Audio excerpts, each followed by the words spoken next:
Just to piggyback and pick up off on that, they make their own independent decisions, but you advise them. At least that was the case with Mr. Raskowitz. Is that correct?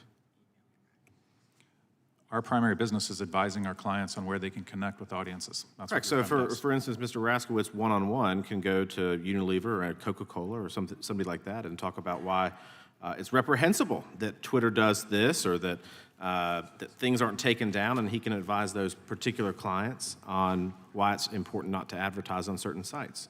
Is that correct? I can't really speak for what Mr. Raskowitz can and can't do. I mean, I assume yes, he can't could have those conversations. You can't speak to that? Why can't you speak to that?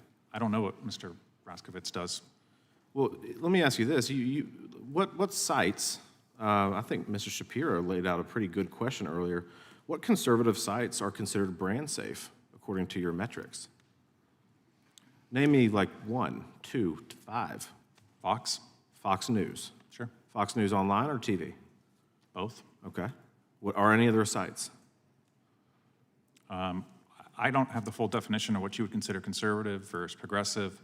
Like I said, there's 600,000 different sites that are listed in those, and the vast majority of those are illegal. Right, they're public, so I would assume that you have access to that just as much as I do, correct?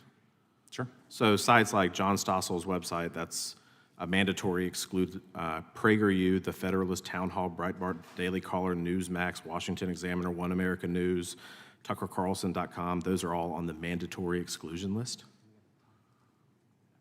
I'm not sure which sites are and are not on there, but we're happy to get back to you.